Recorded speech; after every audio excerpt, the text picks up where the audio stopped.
नमस्कार दोस्तों, मैं आपका एक बार फिर से वैज्ञानिक क्लासेस में स्वागत करता हूं। जैसा कि मैंने आपको बताया था कि मैं विज्ञान को पढ़ाने वाला हूं और मैंने पदार्थ का एक वीडियो बना चुका हूं। पदार्थ चैप्टर का एक वीडियो मैं बना चुका हूं। आज हम उससे आगे चलेंगे, उसी को हम कंटिन्यू करेंगे। देखिए, हमने उस दिन देखा था कि पदार्थ क्या होता है। मेनली मैंने आपको बताने की कोशिश की थी कि जो वस्तुएं होती हैं वो किसी न किसी पदार्थ से मिलकर बनी हुई हैं। मैंने आपको विषय समझाने की कोशिश किया था। आज हम पदार्थों को समझेंगे कि पदार्थ कितने प्रकार के होते हैं, पदार्थों का वर्गीकरण कितने प्रकार से किया गया है। देखो, पदार्थ 3 प्रकार के होते हैं और आप सभी पहले से जानते भी हैं। पदार्थ 3 प्रकार के होते हैं। पहला ठोस, दूसरा द्रव और तीसरा gas. Solid, liquid and gas. ठीक है, सॉलिड को हम सबसे पहले समझेंगे, फिर हम लिक्विड को समझेंगे, फिर हम गैस को समझेंगे। ठोस, ठोस वे पदार्थ होते हैं जिनसे मिलकर वो बने होते हैं, उनको हम रचक अवयव कहते हैं। देखिए, ठोस द्रव हो या गैस हो, किसी न किसी अणु, परमाणु या फिर आयन से मिलकर बनी हुई है। कोई भी ठोस जो है वो तो या तो अणु से मिलकर बना होगा, या फिर परमाणु से मिलकर बना होगा, या फिर आयन से मिलकर बना होगा। अणु, परमाणु या आयन से मिलकर कोई भी ठोस बना होगा। तो इनके जो रचक अवयव हैं, इनको हम क्या कहेंगे? रचक अवयव। तो अणु, परमाणु या आयन जो होंगे वो एक व्यवस्थित क्रम में होंगे तथा इनके बीच में आकर्षण बल प्रबल होगा। मान लो कोई ठोस है, जो जो ब्लॉक्स दिखाई दे रहे हैं, इन्हें मान लो कि या वो अणु होंगे, परमाणु होंगे या फिर आयन होंगे। तो देखिए, इनके बीच में एक व्यवस्थित क्रम है और इसको देखने से हमें समझ में आ रहा है कि इनके बीच में आकर्षण बल भी जो है वो प्रबल है। प्रबल आकर्षण बल होगा और व्यवस्थित होंगे। किसमें? ठोस में। लेकिन अगर हम द्रव्य की बात करेंगे तो द्रव्य में भी व्यवस्थित ही होंगे, लेकिन इनके जो रचक अवयव हैं जिनसे मिलकर द्रव बना है, मतलब अणु, परमाणु या आयन, वो कैसे होंगे? ठोस की अपेक्षा थोड़े थोड़े दूर होंगे। ठोसों की और क्या विशेषताएं होती है? ठोसों के पास में निश्चित आकार होता है, निश्चित आकार होता है, निश्चित आयतन होता है। ठीक है, निश्चित आकार और निश्चित आयतन को कैसे समझेंगे? देखिए, मान लीजिए मेरे पास मार्कर पेन है, इसका एक निश्चित आकार है। आयतन को कैसे समझेंगे? मैंने पता चला कि ये पेन को यहाँ पर रख दिया और इसके चारों ओर किसी अन्य मार्कर पेन से इसकी सीमा बना ली, जो इस प्रकार से है। यहाँ पर केप लगा हुआ है। तो देखिए, इसका आयतन भी निश्चित है, इसका आकार तो निश्चित है, वो तो आपको देखते ही समझ में आ रहा है, इसका आकार निश्चित है। इसके आयतन को कैसे समझेंगे? देखिए, ये पेन है, सपोज दैट ये जो है इतना आयतन घेर रही है। इससे हम ये बता सकते हैं कि ठोसों का आकार भी निश्चित होता है और इसका आयतन भी निश्चित होता है तथा इसकी निश्चित सीमाएं होती है। देखिए, ये पेन का मैंने यहाँ पर बनाया था, इसकी सीमाएं निश्चित है।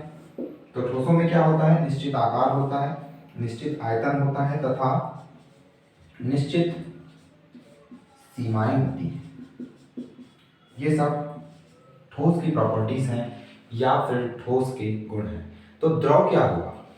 द्रव में मैंने आपको बताया था कि जो जिनसे मिलकर द्रव बना है, मतलब जो उसके रचक अवयव हैं, अणु, परमाणु या फिर आयन, वो ठोसों की अपेक्षा थोड़े थोड़े दूर रहेंगे। मैंने आपको उस दिन विसरण भी समझाया था। मैंने आपको उस दिन विसरण समझाया था। विसरण का होता है कि दो पदार्थों का आपस में मिल जाना।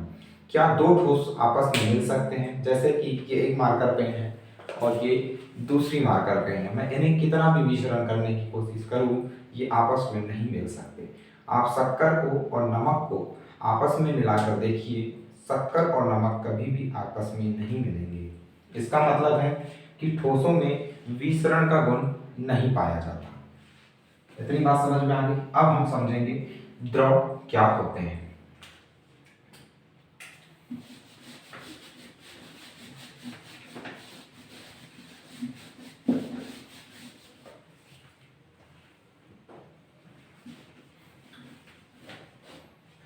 द्रव जिन रचक अवयव से मिलकर बना है, मान लो अणु से मिलकर बना है, परमाणु या किसी न किसी आयन से मिलकर बना है, उनके बीच में जो आकर्षण बल होगा ठोसों की अपेक्षा थोड़ा सा कम होगा। जैसा कि मैं आपको पहले भी बता चुका हूँ।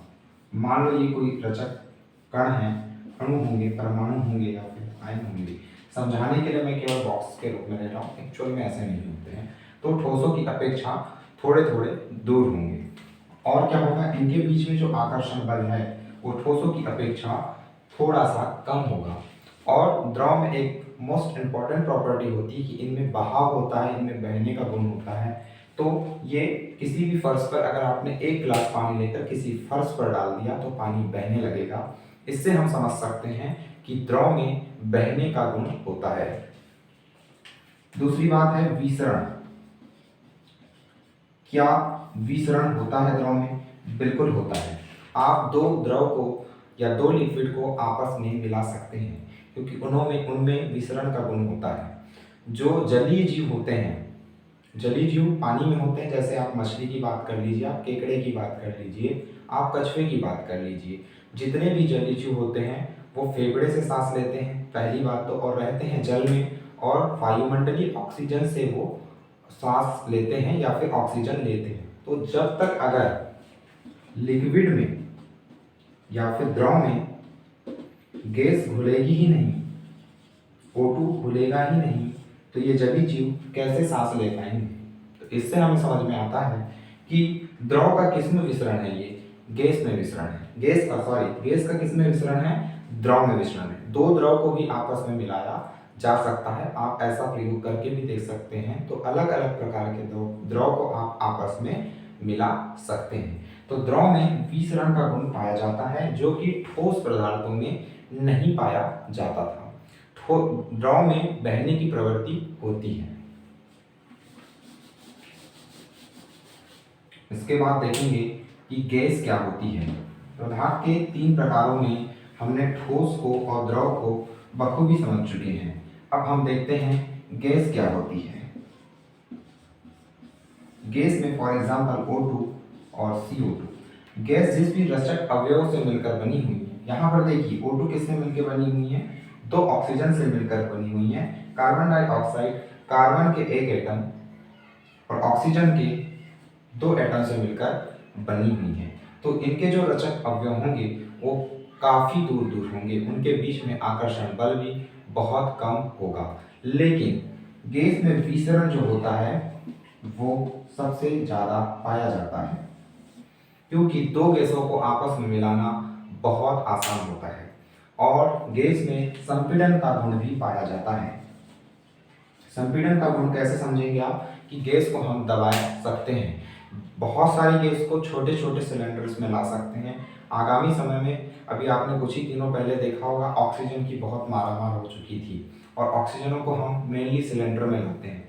तो उतनी सारी ऑक्सीजन को सिलेंडर में कैसे डाल देते हैं? क्योंकि गैस में कौन सा गुण पाया जाता है? संपीड़न का गुण पाया जाता है। अगर गैस में संपीड़न का गुण नहीं पाया जाएगा तो आप गैस को कंप्रेस नहीं कर पाएंगे। इसे अंग्रेजी में कंप्रेसिबिलिटी भी कहते हैं। इसको कंप्रेस किया जाता है और बड़े बड़े गैस के जो सिलेंडर्स होते हैं उसमें डाल दिया जाता है। तो आज हमने क्या क्या देखा? ठोस को समझा, द्रव को समझा, गैस को समझा, ठोस में विसरण समझा, गैस में विसरण समझा और द्रव में विसरण को समझा। जैसे मैंने आपको बताया कि गैस में विसरण का गुण पाया जाता है।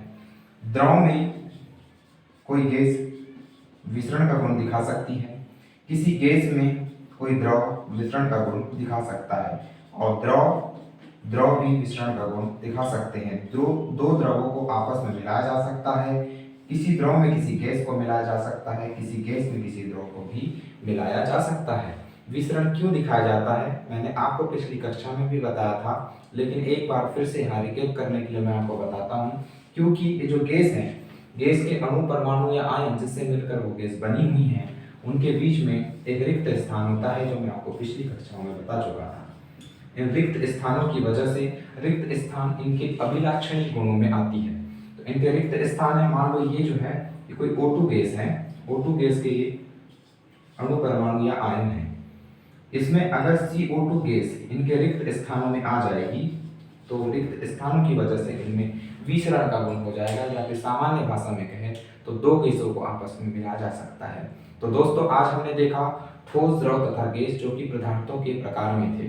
मैंने पदार्थ का जो पहला लेक्चर बनाया था उसमें आपको पूरा इंट्रोडक्शन समझा चुका हूँ, पदार्थ का क्या होता है। आज मैंने पदार्थ कितने प्रकार के होते हैं और उनमें क्या गुण होते हैं ये मैं आपको बता चुका हूँ।